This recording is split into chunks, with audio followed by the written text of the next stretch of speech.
السلام علیکم ورحمۃ اللہ وبرکاتہ۔ اللہ تبارک تعالیٰ نے سورہ القمر میں 4 مرتبہ یہ فرمایا ہے، اور بے شک ہم نے قرآن کو سمجھنے کے لیے آسان کر دیا ہے، کیا کوئی ہے نصیحت حاصل کرنے والا؟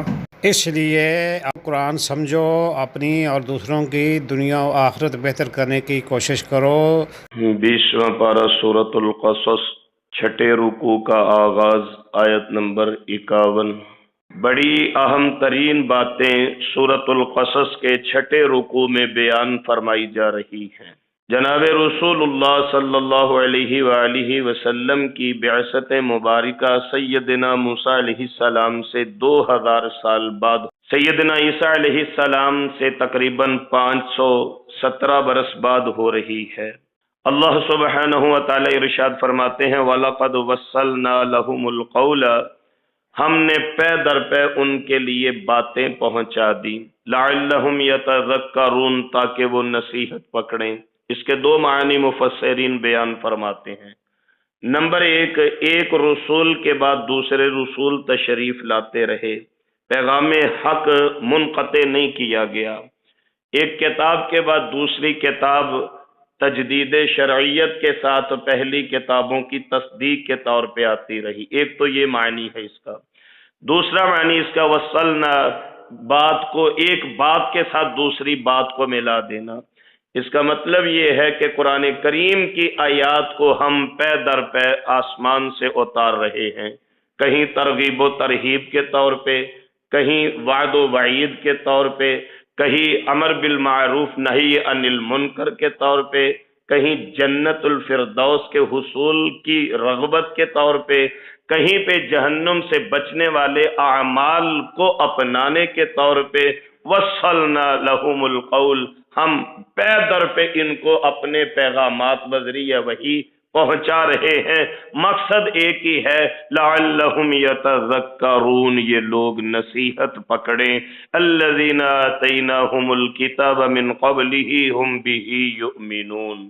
پھر اے مکہ والو، تم نے انکار کر دیا تو کیا ہوا؟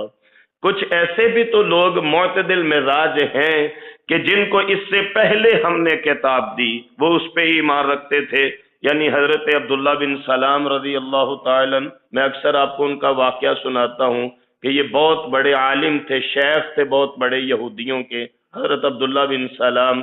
لیکن جب مدینہ شریف میں رسول اللہ صلی اللہ علیہ وآلہ وسلم کی آمد مبارک ہوئی تو حضرت عبداللہ بن سلام فوراً کلمہ پڑھ کے دارِ اسلام میں داخل ہو گئے۔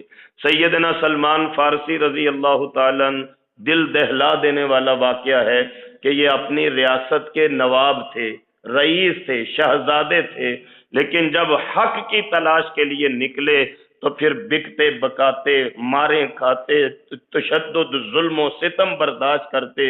ایک وقت آیا تھا کہ مدینہ طیبہ میں پہنچ گئے، اور مدینہ طیبہ میں جب رسول اللہ علیہ السلام کی آمد ہوئی اور آپ نے وہ تمام نشانیاں جو اپنے پہلے علماء سے سنی تھی، تورات انجیل کے حوالہ سے، وہ حضور انور صلی اللہ علیہ وسلم میں پالی تو کلمہ پڑھ کے مسلمان ہو گئے۔ پہلی کتابوں پہ بھی ایمان رکھتے تھے، رسول اللہ علیہ السلام پہ ایمان کی اللہ نے توفیق دے دی، اور بلند مرتبہ پھر یہ نصیب ہوا کہ ایک موقع پہ مواخات ہو رہی تھی، بھائی چارہ ہو رہا تھا، تو انصار کہنے لگے سلمان ہم میں سے ہے، مہاجر کہنے لگے نہیں سلمان ہمیں دے دیں، تو رسول اللہ علیہ السلام فرمانے لگے سلمان نہ تم میں سے ہیں نہ تم میں سے ہیں، سلمان میرے اہل بیت میں سے ہیں۔ تو یہ مرتبہ ان لوگوں کو ملا تھا، الذین آتیناہم الکتاب من قبلہ، جو اس سے پہلے ایمان لائے، یعنی جن کو کتاب دی گئی۔ حضرت تمیم داری بھی ایسے لوگوں میں شامل ہوتے ہیں۔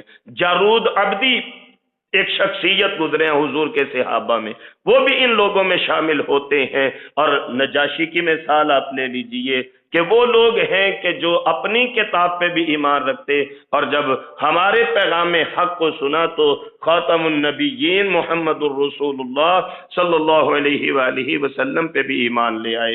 وَإِذَا يُتْلَى عَلَيْهِمْ، جب ان کے سامنے ہمارا قرآن پڑھا جاتا ہے، قالوا، وہ کہتے ہیں، آمنا بِهِ إِنَّهُ الْحَقُّ مِن رَبِّنَا، ہم اس پہ بھی ایمان رکھتے ہیں کہ یہ ہمارے اللہ تعالی کی طرف سے اترا، اِنَّا كُنَّا مِن قبلہ مسلمین، کیونکہ ہم اس سے پہلے فرما بردار تھے۔ اولئک یؤتون اجرهم مرتین بما صبروا، یہ وہ لوگ ہیں کہ جنہیں دوہرا اجر ملا، یہ وہ لوگ ہیں جنہیں دوہرا اجر ملا۔ حدیث مبارکہ بطور برکت کے تفسیر میں شامل فرما لیجئے۔ رسول اللہ صلی اللہ علیہ وسلم نے فرمایا 3 طرح کے لوگ ہیں جن کو دوہرا اجر ملتا ہے۔ نمبر 1، وہ بندہ جو اسلام سے پہلے اپنے مذہب پہ کاربند تھا اور اپنے نبی پہ، اپنی کتاب پہ ایمان رکھتا تھا، پھر جب اس نے میرا تذکرہ سنا تو وہ کلمہ پڑھ کے دائرہ اسلام میں داخل ہو گیا۔ سرکار فرماتے ہیں اس کو اپنے مذہب پہ عمل کا بھی ثواب ملے گا اور اسلام قبول کرنے کا بھی ثواب ملے گا۔ یہ وہ لوگ ہیں جن کے لیے دوہرا دگنا اجر ہے۔ دوسرا فرمایا کہ وہ ملازم جو کسی کا ملازم ہو، ڈیوٹی کسی کی کرتا ہو، لیکن اس کے ساتھ اللہ تعالیٰ کا حق بھی ادا کرتا ہو۔ ہم میں موسٹلی لوگ ایسے ہیں، وہ جی بس کاروبار کی وجہ سے نماز نہیں پڑھی جاتی، ڈیوٹی کی وجہ سے نماز، ایسا نہیں ہونا چاہیے۔ حضور فرماتے ہیں جس کی تنخواہ لیتا ہے اس کی بھی ڈیوٹی کرتا ہے، لیکن دوران ڈیوٹی اگر نماز کا وقت آ جائے تو اللہ تعالیٰ کا بھی حق ادا کرتا ہے۔ حضور فرماتے ہیں یہ وہ لوگ ہیں جنہیں اللہ تعالیٰ دوہرا اجر نصیب فرماتے ہیں۔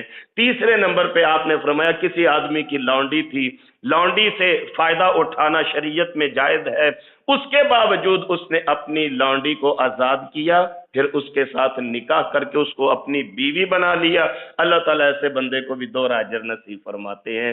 تو ان کا تذکرہ ہے، اولئک یؤتون اجرهم مرتین بما صبروا، ان کے صبر کی وجہ سے اللہ تعالیٰ انہیں دوہرا اجر دیتے ہیں۔ وَيَدْرَؤُونَ بِالْحَسَنَةِ السَّيِّئَةَ، وہ لوگ برائیوں کو اچھائیوں کے ساتھ مٹاتے ہیں۔ یہ سیر سوا سیر والی اور گالی اور گولی والی مثالیں چھوڑ دیجئے، برائی کو اچھائی کے ساتھ، ادفع باللتی ہی احسن، برائی کو اچھائی کے ساتھ مٹانے کی کوشش کیجئے۔ وَمِمَّا رَزَقْنَاهُمْ يُنْفِقُونَ، اور جو ہم نے انہیں دیا اس میں سے وہ خرچ کرتے ہیں۔ وَإِذَا سَمِعُوا اللَّغْوَ، جب وہ کوئی لغو بےہودہ بات سنتے ہیں، أَعْرَضُوا عَنْهُ، فوراً وہاں سے گزر جاتے ہیں، فوراً نکل جاتے ہیں۔ ابھی کل ہی نماز فجر کی قرات میں ہم نے سورۃ الفرقان کی تکمیل کی ہے، تو سورۃ الفرقان کے آخری مقامات میں اللہ سبحانہ و تعالیٰ نے جو عباد الرحمن کی نشانیوں کا تذکرہ فرمایا، ان میں سے ایک خوبی کیا تھی؟ وَإِذَا مَرُّوا بِاللَّغْوِ مَرُّوا كِرَامًا، جب وہ اللہ والے عباد الرحمن بےہودہ باتوں سے گزرتے ہیں تو وہ جلدی سے گزر جاتے ہیں، وہ ان کے اندر دلچسپی نہیں لیتے۔ وہ ان کا بھی دیکھیے، اینڈرائیڈ موبائل ہماری جیب کے اندر ہے، انٹرنیٹ کا دور ہے، فتنوں کا دور ہے، سوشل میڈیا کا دور ہے، اور اپنے ذاتی استعمال کے لیے، کسی اچھے کام کے لیے بھی انٹرنیٹ یوز کرتے کوئی نہ کوئی ایسی بےہودگی آنکھوں کے سامنے آ جاتی ہے۔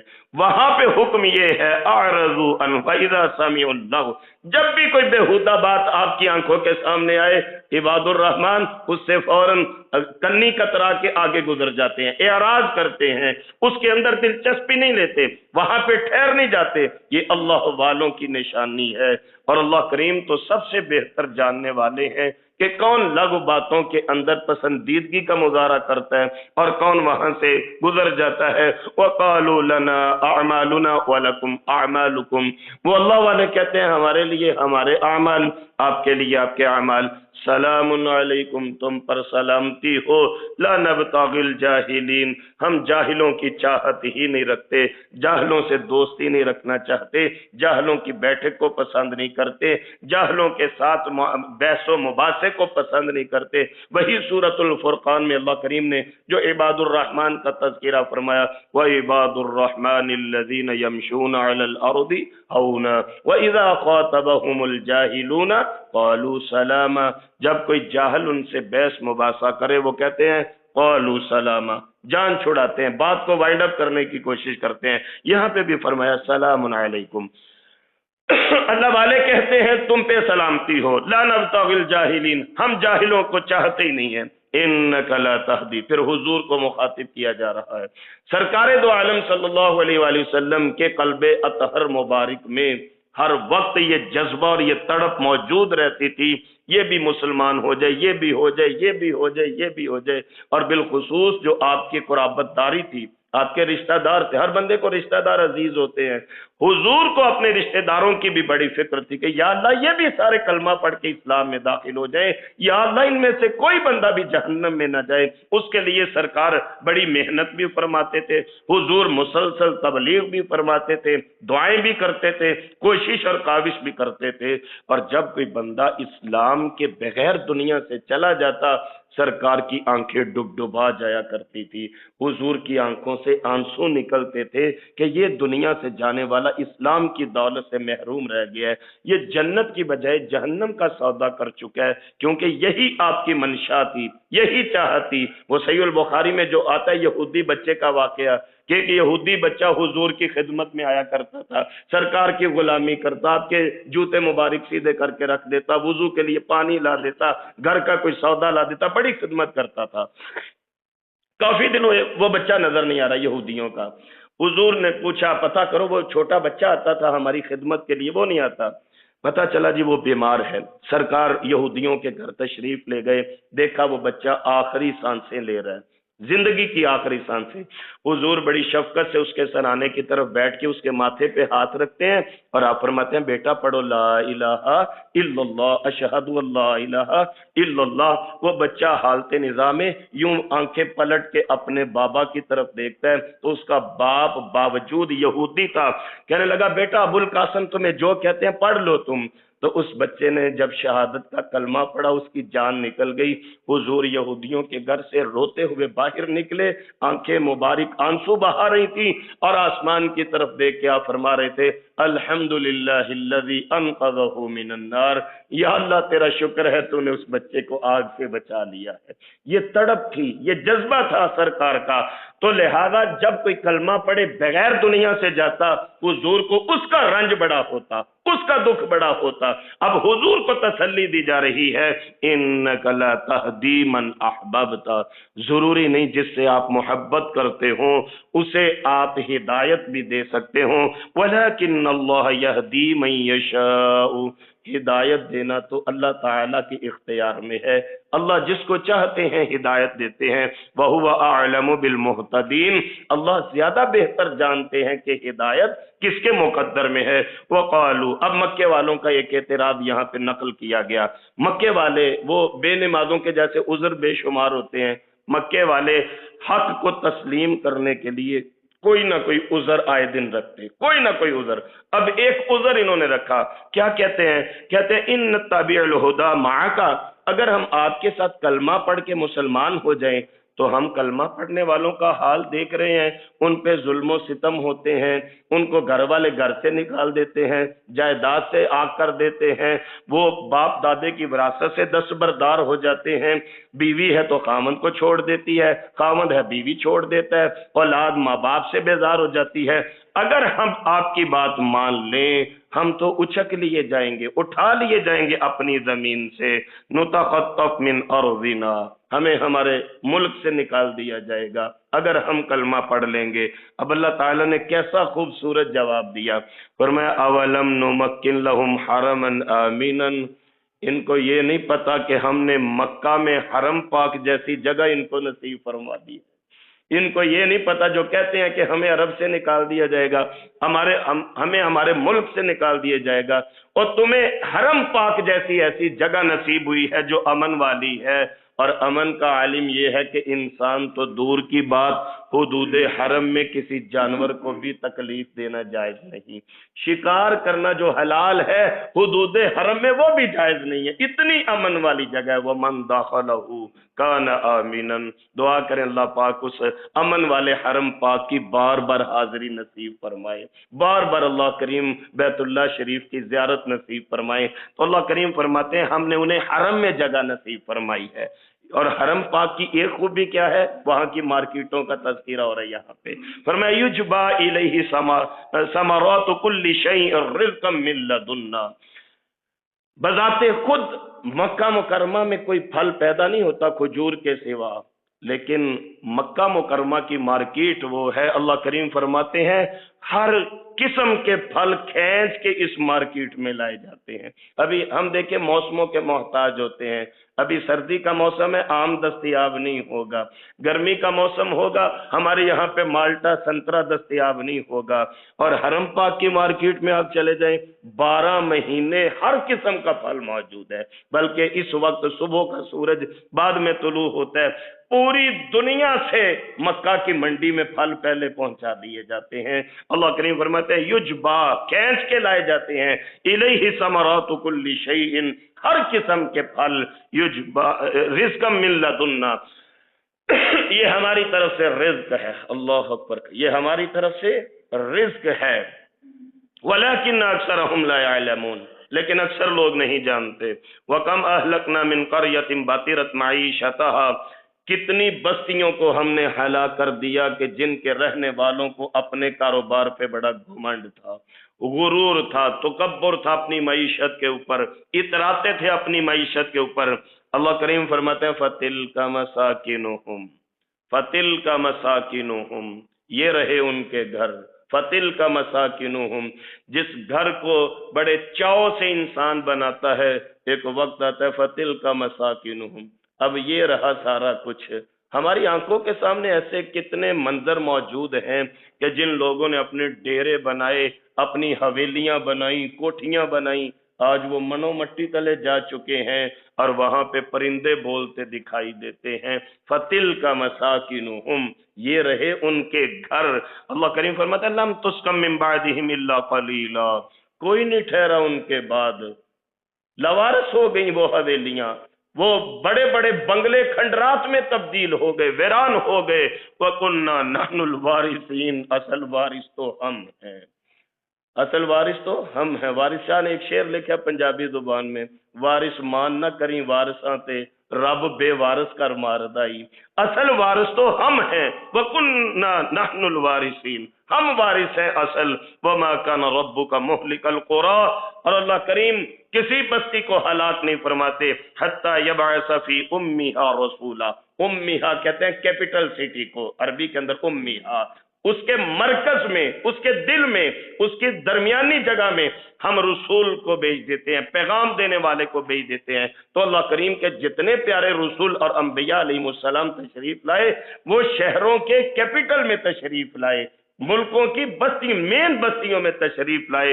رسول اللہ علیہ السلام کے لیے ام القریٰ کا لفظ بولا گیا کہ آپ کو ام القریٰ کی طرف بھیجا ہے۔ ام القریٰ کا مطلب کہ شہر کا دل، مرکزی جگہ جو ہوتی ہے، کیپٹل جو ہوتا ہے۔ تو رسول اللہ علیہ السلام کو بھی پورے عرب میں سے مکہ مکرمہ میں مبعوث فرمایا گیا تھا۔ فرمایا ہر بستی کے مرکزی مقام میں ہم اپنے رسول کو بھیجتے ہیں، یتلو علیہم آیاتنا، جو ان کو ہماری نشانیاں پڑھ کے سناتے ہیں۔ وما کننا مہلک القریٰ الا واہلھا ظالمون، ہم کسی بستی کو ایسے ہی ہلاک نہیں کر دیتے۔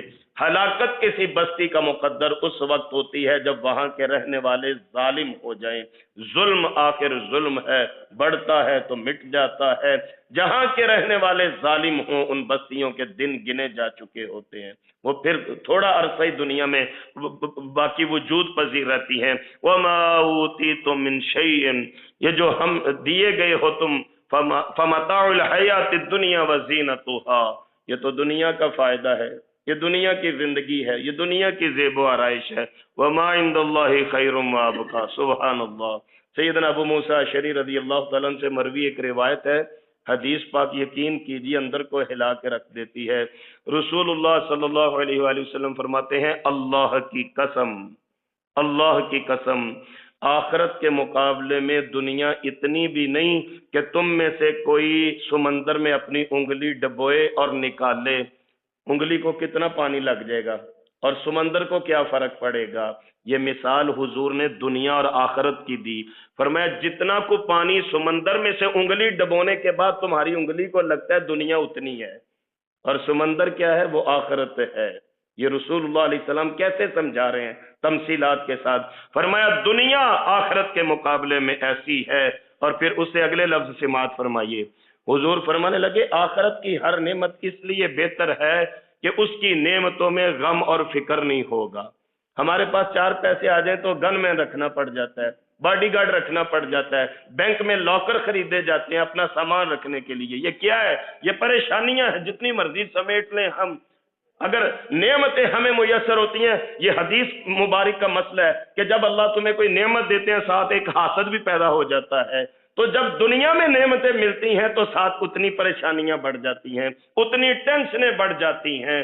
حضور فرماتے ہیں آخرت اس لیے بہتر ہے کہ آخرت کی نعمتوں میں ٹینشن نہیں ہے، پریشانی نہیں ہے، اور آخرت کی نعمتوں کے اندر اللہ کے رسول صلی اللہ علیہ وسلم فرماتے ہیں غم اور فکر نہیں ہے۔ اور اس سے اگلے الفاظ حضور نے فرمایا تھا وہ آخرت اس لیے بھی بہتر ہے کہ ان نعمتوں کا کسی نے تصور ہی نہیں کیا۔ نعمتوں کا، آخرت کی نعمتوں کا کوئی تصور نہیں، ہم بڑا بھی امیجن کریں کتنا کر سکتے ہیں۔ قرآن کریم نے بڑی خوبصورت بات ارشاد فرمائی فَلَا تَعْلَمُ نَفْسٌ مَّا أُخْفِيَ لَهُم مِّن قُرَّةِ أَعْيُن، کسی جان کو پتہ ہی نہیں ہے اس کے لیے کیا تیار کیا گیا ہے۔